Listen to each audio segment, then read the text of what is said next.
On va commencer la série des questions avec Monsieur Amédée Moirabou. Amédée Moirabou pour le compte des finances et entreprises. Monsieur le ministre, je suis un peu surpris de votre satisfaction par rapport aux résultats, notamment à ce qui concerne la réduction du prix de carburant. Et dans votre argumentaire, vous prenez fait aux causes des opérateurs économiques qui font plus de recettes. Oui, ça peut se vérifier. Vous parlez aussi des Wewa qui font un peu plus, qui dépensent moins dans les carburants. Mais moi, je vous dirais, je sais que le premier objectif qui était visé par le gouvernement, en baissant le prix du carburant, c'était pour que les Congolais lambda qui prennent les transports puissent débourser le moins possible. C'était ça l'idée principale. Aujourd'hui, vous ne pouvez rien dire par rapport à ça parce que les fonctionnaires qui habitent Kingasani et qui travaillent à la Gombe, à la fonction publique, il vous dira chaque jour, ils dépensent peut-être 10 000 francs congolais. Parce que le prix des transports a triplé, quadruplé, voire quintuplé, à cause notamment des embouteillages qu'on connaît à Kinshasa. Donc, je suis un peu troublé avec votre satisfaction, parce que moi, je suis automobiliste, mais je vous dirais franchement, Excellence, je préférerais plus rouler sur une bonne route que les routes en lambeaux qu'on a actuellement là, parce que si je vous dis la facture que je dépense pour les réparations, et en tout cas, moi, je n'applaudis pas parce qu'on a réduit de 400% et de 400 francs les litres de l'essence. Donc, est-ce que vous avez pensé aux fonctionnaires? Parce que c'est ça. Aujourd'hui, ils payent plus que ce qu'ils payaient avant, malgré la réduction du prix. Je vous ai suivi, Excellence. Vous avez donné des statistiques de ce que le gouvernement paye, notamment pour les manques à gagner avec les pétroliers. Vous parliez que de 340 millions de dollars dépensés chaque année pendant les 4 dernières années pour payer les manques à gagner des pétroliers producteurs. En 4 ans, 340 millions de dollars, ça fait 1,360 milliard de dollars. Je dis bien 1,360 milliard de dollars. Excellence. Si on avait investi cet argent dans un réseau de transport à Kinshasa, mais le fonctionnaire, il paierait 1000 francs, il quitte Kingasani et il atteint la Gombe. Mais vous avez préféré donner cet argent aux pétroliers et producteurs qui sont des opérateurs économiques. Voilà, c'est ça ma première inquiétude. Alors, Excellence, vous êtes économiste. Aujourd'hui, quand on regarde les top 5 des économies du monde, on voit le Japon, on voit l'Allemagne. Et ces deux pays ont en commun le fait qu'ils ont perdu la Deuxième Guerre mondiale. Mais déjà, 10 ans après la Première Guerre mondiale, 15 ans après, c'était des économies fortes. En tant qu'économiste, quelle stratégie de politique économique pouvez-vous mettre en place pour permettre à la RDC de faire de la donne actuelle de la guerre une économie dynamique et émergente? La dernière question, si vous permettez. Dans toutes vos réunions des conjonctures économiques, vous nous parlez des taux de change, vous nous parlez des taux d'inflation, des taux directeurs de la Banque centrale, mais jamais, alors jamais, vous ne parlez du taux de chômage. Vous le savez bien en tant qu'économiste que le taux de chômage, c'est un des indicateurs clés dans l'économie. Pourquoi votre gouvernement ne fait pas du taux du chômage un indicateur de votre politique économique? Voilà. Merci. Merci. Merci bien. Je vais d'abord répondre à votre première question. Je vais la prendre par le dernier bout, c'est-à-dire les pertes et manques à gagner. D'abord, pourquoi parce que dans votre argument, vous dites que vous avez préféré payer aux sociétés au lieu d'utiliser cet argent pour financer, par exemple, les routes. Mais pourquoi cet argent est payé? Pourquoi on appelle ça manque à gagner? C'est parce que le gouvernement a choisi de subventionner les produits pétroliers, c'est-à-dire de les vendre à un prix qui est inférieur au prix économique. Je vais vous donner un cas simple. Aujourd'hui, dans la structure actuelle, c'est-à-dire dans le prix que vous avez à la pompe, 2 990 francs le litre d'essence, 2 980 francs le litre de mazout, ce prix-là est calculé avec un taux de change de 1 dollar pour 2 600 francs. Alors que sur le marché, le dollar n'est pas à 2 600 francs. Le pétrolier qui importe du pétrole en dollars, qui le vend en francs, il a besoin, quand il a vendu en francs, de racheter des dollars. Donc, on lui fait perdre de l'argent en calculant, en imputant dans le prix le dollar à 2 600 francs plutôt qu'à 2 850. Voilà une des sources de ce manque à gagner.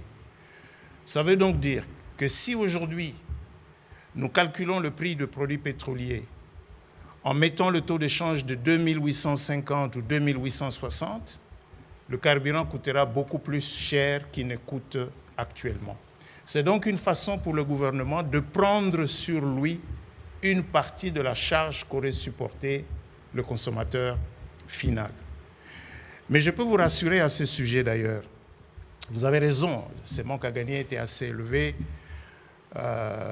Pour fin 2023, les manques à gagner évalués à fin 2023 ont tourné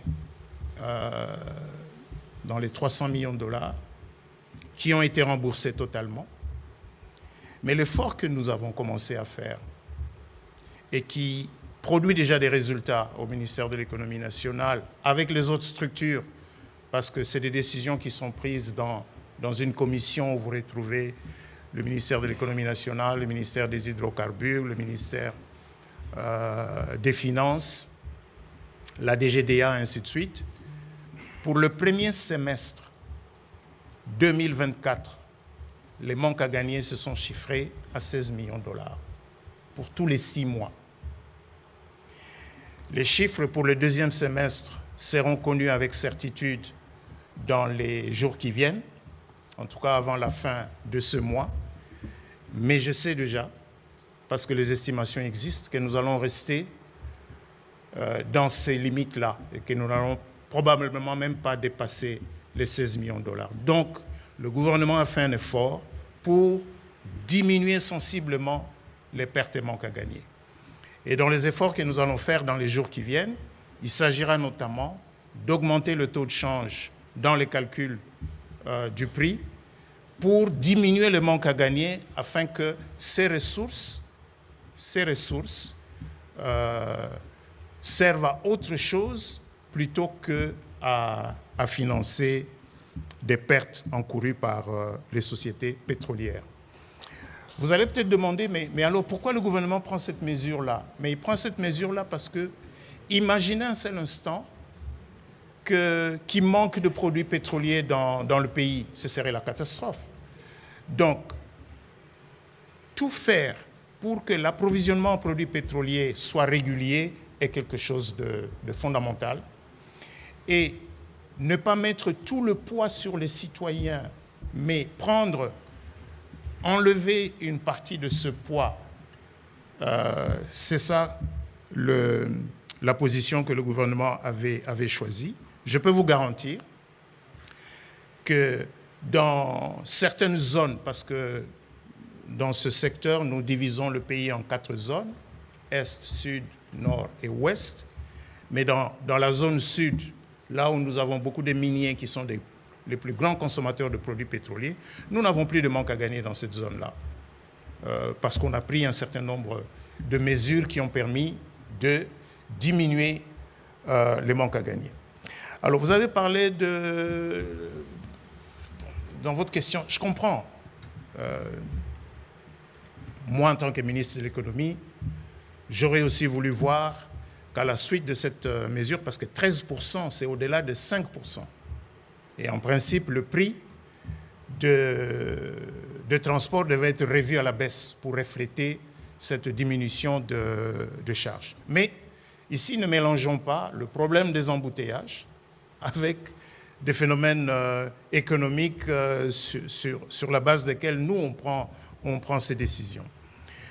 Rappelez-vous qu'avant cette baisse des prix du début octobre 2024, il y avait eu plusieurs augmentations des prix de produits pétroliers sur les 12-18 mois qui avaient précédé, qui n'avaient pas été reflétés dans les prix de transport. Donc beaucoup de transporteurs, parce que les décisions ont été prises, en tout cas, par les autorités compétentes, qui sont le gouverneur de province. C'est au gouverneur de province qu'il revient, après avoir réuni les différentes corporations, de déterminer les prix des transports publics. Donc les transporteurs ont dit, quand vous augmentiez, vous nous avez empêché d'augmenter, et maintenant que vous diminuez, vous voulez que nous diminuions, vous ne tenez pas compte des pertes que nous avons encourues dans le passé. Mais laissez-moi au moins vous rassurer que, il est maintenant établi que lorsque les conditions le permettent, le prix des produits pétroliers peuvent baisser dans ce pays. Nous l'avons démontré. Parce que généralement, le prix augmentait et il y avait toujours des raisons pour qu'ils augmentent. Et quand il y avait des conditions pour qu'ils baissent, ils ne baissaient pas. Donc maintenant, quand ils doivent baisser, ils baisseront. Quand ils doivent augmenter, ils augmenteront. J'espère aussi qu'il y aura une meilleure collaboration entre les autorités provinciales et les associations des transporteurs pour que les décisions qui sont prises par le gouvernement central sur les prix des produits pétroliers se reflètent sur les tarifs des transports. Mais pour terminer sur cette question, sachez aussi que le même gouvernement subventionne un certain nombre d'entreprises de transport. Le prix de... Évidemment, vous allez dire, oui, Transco n'a pas suffisamment de bus, mais le tarif de Transco est resté inchangé. Pourquoi? Parce que Transco est subventionné. Il reçoit du ministère de l'économie chaque mois, Transco, Transacademia, SNCC et bien d'autres entreprises qui sont donc subventionnées par le même gouvernement de manière à maintenir bas les tarifs pratiqués par ces sociétés. Le Japon et l'Allemagne étaient déjà de puissances industrielles avant la guerre. L'effort pour redémarrer après la guerre, avec aussi l'appui de pays qui les avaient vaincus, notamment les États-Unis, peut donc expliquer ce regain rapide. En ce qui nous concerne, j'ai parlé tout à l'heure du Kasaï oriental. Les statistiques que nous avons jusqu'en 2023-2024 montraient que le Kasaï oriental ne produisait que entre 17 et 21% de ses besoins en maïs. Donc, c'est une province, on va dire, exposée à toute perturbation dans l'approvisionnement du maïs, parce que si vous-même, vous ne produisez que 1/5 de ce que vous consommez, le reste, vous le tirez des provinces voisines, de l'Omami, du Kasaï essentiellement, sinon du maïs importé. Mais regardez la position du Kasaï oriental au centre du pays, enclavé, très éloigné et de la frontière sud et de la frontière ouest. Donc l'effort qui a été fait dans le Kasaï oriental, c'est d'accroître la production locale. Et nous sommes encouragés par la réaction des producteurs de maïs dans le Kasaï oriental à la suite d'un appui qui est venu d'abord du ministère de l'Agriculture, mais aussi du ministère de l'Économie nationale, vers le gouvernement provincial, et que cet appui a été bien canalisé vers des projets concrets et vers les agriculteurs. Et aujourd'hui, comme je vous le dis, les résultats sont donc là. Pour rebondir, dans ce pays, nous devons d'abord régler le problème de l'insuffisance alimentaire, le problème de l'autosuffisance alimentaire. Le gouvernement a fait le pari, dans le programme qui est exécuté pour le moment, de se concentrer sur 5 produits. Le maïs, le manioc, le soya, l'huile de palme et le riz. 5 produits pour lesquels il est envisagé on va dire, sur une période de 4 à 5 ans, de diminuer sensiblement le déficit que nous avons sur ces produits, mais en même temps d'encourager la transformation de ces produits.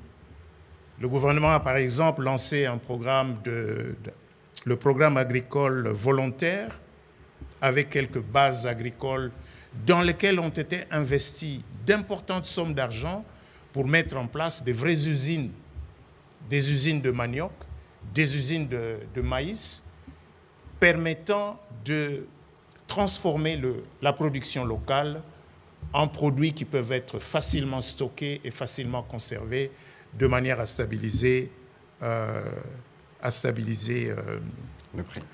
marché de ces biens. Mais vous avez raison, cela ne sera possible que si nous gagnons en même temps la guerre du désenclavement des zones rurales et si nous gagnons en même temps la guerre de la production locale des semences et des engrais. Le ministère de l'Agriculture est en train de relancer la production de semences, en commençant par le maïs. Et il y a un certain nombre de programmes similaires pour le manioc et pour le riz. Alors la question du taux de chômage, vous avez raison, et d'ailleurs, ce n'est pas par hasard que le premier engagement majeur du chef de l'État, c'était la création d'emplois, parce que c'est le plus grand défi de ce pays, dont la population est extrêmement jeune. Le plus grand défi, c'est de créer des emplois. Mais les emplois, ils sont principalement créés par les entreprises. Donc, création d'emplois va de pair avec création d'entreprises. Mais il ne suffit pas de créer des entreprises, il faut encore que ces entreprises survivent. Parce que beaucoup d'entreprises sont créées et meurent jeunes. Si vous vous rappelez, il y a 2 semaines, je pense, il y a 2 ou 3 semaines, le président de la République a personnellement présidé une réunion sur l'amélioration du climat des affaires. Et chaque ministre concerné, moi y compris, j'ai reçu de son Excellence Madame la Première ministre les assignations qui m'incombent pour que le ministère de l'économie participe à cet effort collectif d'améliorer le climat des affaires pour qu'il y ait plus d'entreprises qui soient créées, que les entreprises soient créées un peu plus facilement, mais qu'elles aient plus de chances de survivre, de grandir et donc de créer des emplois. Il serait illusoire de penser que c'est l'État qui va créer les millions d'emplois qui sont requis dans ce pays. C'est essentiellement le secteur privé et c'est l'effort que le gouvernement est en train de faire pour le moment. On commence par Patrick Bomboka et puis ce sera Oscar Mbal et Eric Izami. S'il vous plaît, une question pour permettre au VPM de répondre de manière concise et de prendre le plus grand nombre de questions. Allez-y, s'il vous plaît. Merci pour la parole, Monsieur le ministre. Bonsoir, Monsieur le vice-premier ministre. Une seule question, comme l'a recommandé Monsieur le ministre. Quel commentaire faites-vous de la réouverture de la CADECO à Goma par la coalition M23, RDF, AFC? Quelles sont les menaces sur la monnaie? Quelles sont les menaces sur les systèmes bancaires? Et quels sont les risques au point de vue régional? Merci. Merci de me poser cette question. Il n'y a aucune menace sur le système bancaire. Aucune. D'abord, parler de réouverture. La CADECO, elle existe. Elle opère dans notre pays depuis des décennies. C'est une institution financière publique, donc une entreprise du portefeuille de l'État, dont le siège est à Kinshasa et pas à Goma. Et le siège de la CADECO n'a pas changé. Il est à Kinshasa. La CADECO a bien sûr un déploiement assez important à l'est du pays, avec plusieurs points d'exploitation, dans le nord Kivu et dans le sud Kivu et dans d'autres provinces à l'est du pays. On va les appeler comment? Les agresseurs, comment vous les appelez, monsieur le ministre? Les occupants. Les occupants illégitimes. En réalité, ils sont aux abois. Ils avaient pensé que ce serait facile d'arriver, de dire, voilà, nous gouvernons. Nous gouvernons le nord Kivu, nous gouvernons le sud Kivu. Le message lancé par le gouvernement, sous d'ailleurs l'impulsion du chef de l'État, c'est que la souveraineté monétaire n'est pas à partager avec qui que ce soit. Nous avons, comme dans tous les pays du monde, une seule institution fêtière dans le secteur bancaire, c'est la Banque centrale du Congo.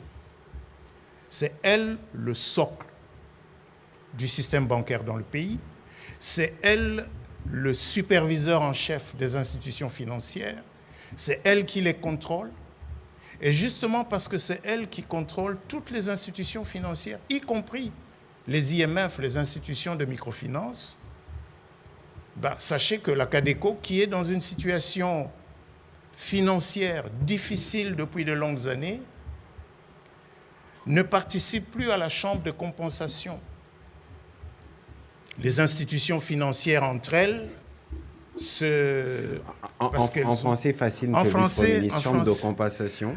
En français facile, moi je suis dans la banque A, je demande à ma banque de payer celui à qui je dois de l'argent, mais qui a son compte dans la banque B. Mais la banque B a aussi des clients qui demandent que cette banque paye des gens qui sont dans la banque A. Concrètement, comment ça se passe? La banque A ne va pas dire « je paye d'abord et puis je vais attendre que la banque B me paye ». Donc les banques vont se rencontrer chaque jour. Toi, je dois envoyer autant chez toi. Moi aussi, je dois envoyer autant chez toi. On croise et on ne paye que le net. Celui qui doit plus va payer à celui qui doit moins. Si on te dit, voilà, c'est toi qui me dois, il faut que tu payes. Le jour où tu ne payes pas, si tu ne payes pas aujourd'hui, tu ne payes pas demain, tu deviens un élément dangereux dans le secteur bancaire. On te sort. Le fait de te sortir de ce cadre signifie que tu n'es plus une institution financière crédible. Tu es en fait une institution financière qui peut mettre tous les secteurs bancaires en danger. Donc la CADECO n'est plus dans ce cadre-là depuis un certain nombre d'années. Le gouvernement envisage depuis quelque temps de restructurer la CADECO. D'abord, il faut la récapitaliser parce que c'est une institution qui a des fonds propres négatifs. Ça signifie que ce qu'elle a comme fonds propres, moins ce qu'elle doit, en fait, elle doit plus que ce qu'elle possède, elle, comme fonds propres. Et une institution financière qui a des fonds propres négatifs, c'est une institution financière qui n'est plus capable, si vous avez déposé vos épargnes auprès d'elle, de vous rembourser quand vous voulez chercher vos épargnes, n'est-ce pas? Le ministre des Finances disait que c'était une arnaque. Donc, faire croire aux gens que voilà, nous avons aujourd'hui une banque à Goma, et d'ailleurs, les mêmes occupants illégitimes invoquent la Constitution qu'ils piétinent en s'attaquant au pouvoir légitime établi dans le pays. Ils invoquent la loi bancaire pour installer une institution financière. Toute institution financière agréée par la Banque centrale doit avoir un compte à la Banque centrale. La CADECO aujourd'hui n'a pas de compte à la Banque centrale. En d'autres termes, si vous mettez votre argent à la CADECO et que vous ne savez pas le récupérer, vous ne pas. Donc,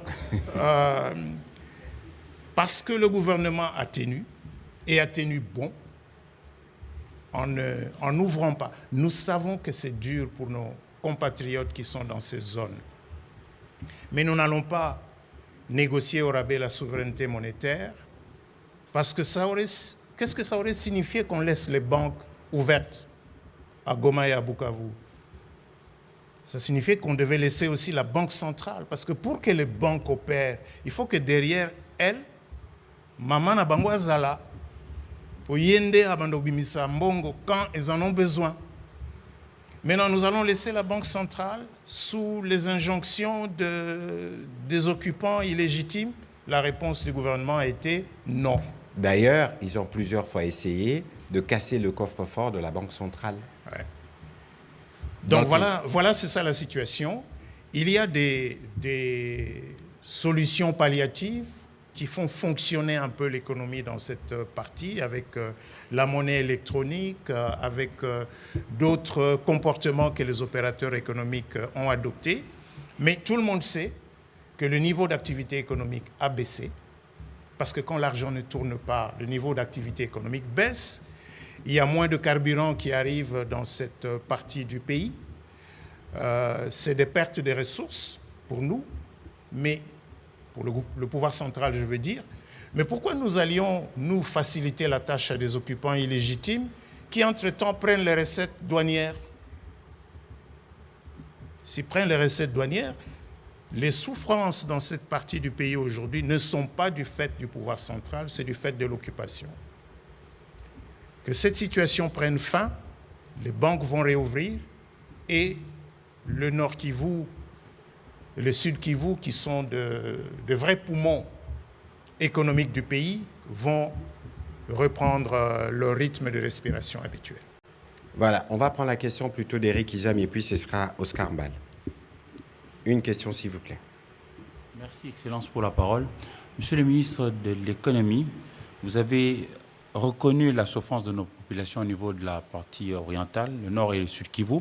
Alors, comment comptez-vous au niveau du gouvernement appuyer les opérateurs économiques congolais vivant dans cette partie de la République? Pour terminer, après l'annonce par l'ancien chef de l'État, Joseph Kabila Kabange, de revenir au pays par la partie orientale, on a vu Olivier Kamitatu Etsu, autrefois président de l'Assemblée nationale, parler du fédéralisme.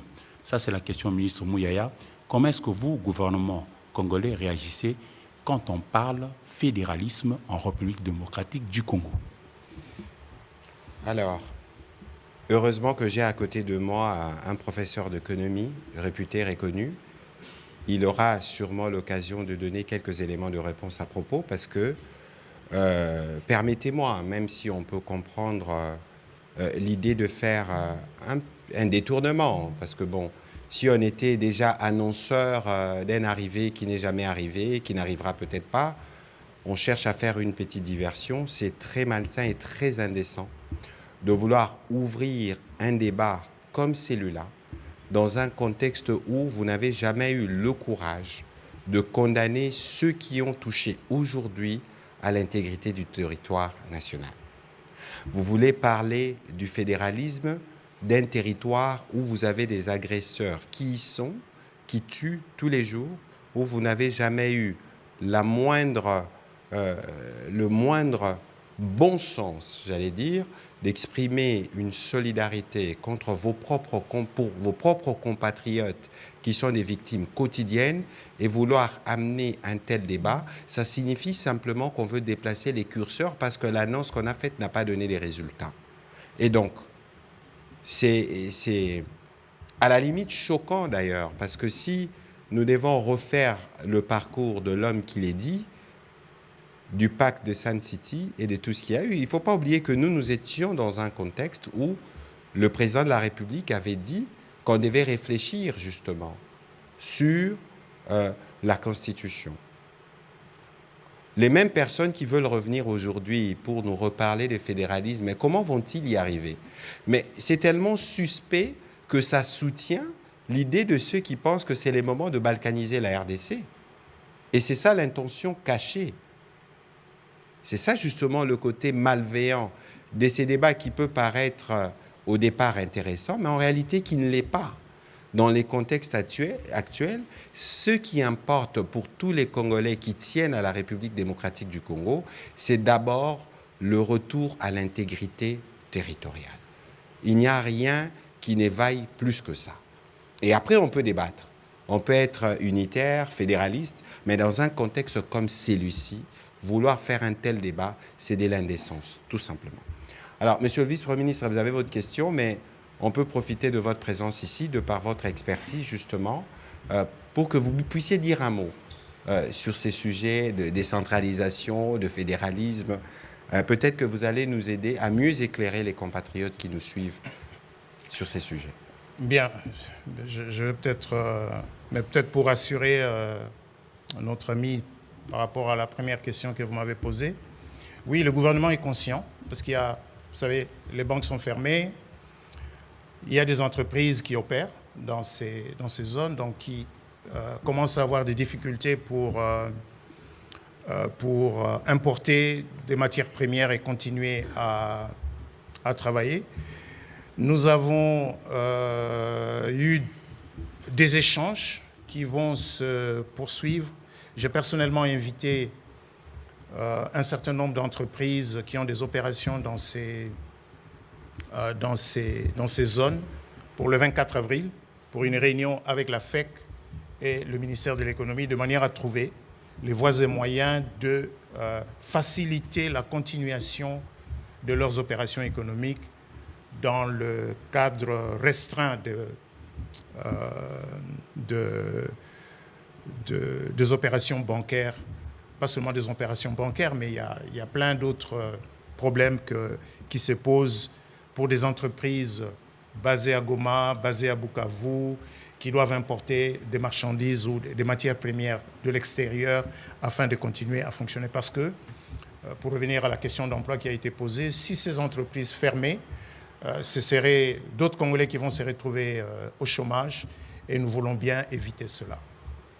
Alors, pour parler de... Bon, enfin, je crois que le moment est un peu suspect de parler de fédéralisme, alors que la bataille qui vaut la peine pour le moment, c'est la bataille de la restauration de l'intégrité du territoire national. Mais monsieur l'auteur de cette idée, monsieur Olivier Kamitatou, est dans le pays aujourd'hui la personne qui a la meilleure connaissance de ce débat, parce qu'il fut président de l'Assemblée nationale du Parlement de transition, qui avait eu justement à rédiger la Constitution. Je peux affirmer, pour l'avoir entendu personnellement dire, que lui, il a les minutes de débat. Et ces débats avaient été houleux, notamment sur cette question entre l'unitarisme et le fédéralisme. Et ces minutes, c'est-à-dire la transcription de ces débats, je crois qu'il les a. Et je lui suggérerai un jour, enfin, quand il pensera rédiger ses mémoires, peut-être de rendre public, de nous retracer, de nous replonger dans cette salle où se tenait ce débat, dans les pour et les contre et les arguments qui ont poussé le constituant à nous produire la constitution que nous avons aujourd'hui, qui prône un gouvernement, un État unitaire et largement décentralisé. Je peux aussi rappeler qu'il est, lui, la même personne qui, il y a quelques années, a suggéré de renforcer le pouvoir central, notamment en se dotant d'un exécutif plus fort, en supprimant le poste de Premier ministre. Mais pour revenir à la question, je crois que, Monsieur le ministre, vous avez bien fait de dire que ce n'est pas le moment d'avoir ce débat. Ce débat, nous pourrons peut-être l'avoir un jour, qui sait. Nous l'avons déjà eu dans le passé, on l'a eu en 60, on l'a eu un peu plus tard, et on l'a eu à Sun City, et on l'a achevé ici au Palais du Peuple. Et ça a produit la Constitution de février 2006. En réalité, prenons l'état de siège, qui est aujourd'hui un régime d'exception qui s'applique à l'Ituri et à la province du Nord Kivu et qui pousse le gouvernement à, parce que c'est la Constitution qui l'impose, tous les 15 jours, de redemander au Parlement de proroger cet état de siège. Mais l'état de siège a permis, en fait, au pouvoir central d'avoir une mainmise directe sur des régions qui sont menacées, sur des régions sur lesquelles il y a une ingérence extérieure. C'est dans ça qu'on est. Maintenant, aller vers un régime, un État fédéral avec un Congo oriental, c'est bien ça? Un Congo oriental, parce qu'après, il va encore falloir décider sur quelle ligne on va diviser les États fédérés. Et puis, on va encore avoir un débat sur est-ce que c'est des États fédérés ou c'est des États confédérés. Non. Aujourd'hui, retrouvons d'abord l'intégrité du territoire national. De la même manière, comme je l'ai dit tout à l'heure, que le gouvernement a fait fort et le chef de l'État n'a pas flanché pour faire respecter la souveraineté monétaire. Les gens ont dit oui, si vous n'ouvrez pas les banques, c'est le franc rwandais qui va circuler et ces zones risquent de nous échapper. Dans ce pays, on a déjà connu 2 zones monétaires. Il y avait la zone monétaire du Kasaï qui n'acceptait pas le nouveau Zaïre, qui continuait à utiliser les anciens Zaïre, et l'autre zone. Et puis un jour, les 2 zones ont été réunifiées et nous sommes restés un seul pays, un pays uni. Il en sera de même. Nous allons retrouver ces parties du Nord Kivu et du Sud Kivu qui sont occupées pour que le Congo demeure un seul pays uni. Et le débat sur la forme de l'État, il reviendra peut-être, mais pour l'instant, nous avons peut-être intérêt à d'abord faire fonctionner ce système d'un État unitaire largement décentralisé. Et là, il y a de la matière. Il y a de la matière pour faire fonctionner la Caisse nationale de péréquation. Il y a de la matière pour une vraie déconcentration, une vraie décentralisation des compétences que la Constitution reconnaît aux provinces. Mais il y a aussi de la matière dans la culture politique. Parce que déjà aujourd'hui, avec les entités provinciales, pas plus tard qu'il y a quelques jours, notre collègue, Madame la ministre d'État, ministre des Affaires foncières, informe le Conseil des ministres de la situation qui prévaut dans la plupart des provinces où des gouverneurs nomment, alors qu'ils n'en ont pas le droit, des conservateurs des titres immobiliers, de leur obédience, comment je dirais, cette tendance à vouloir se fermer sur entre nous. C'est pas ça l'unité nationale. Et c'est certainement pas le moment. Voilà. Certainement pas le moment d'ouvrir ce débat. On ne va pas en dire davantage. Je crois que vous avez fait le bon rappel. On ne va pas renoncer à ce qu'on était par les passés parce qu'il faut servir le maître d'aujourd'hui. Heureusement que l'histoire existe.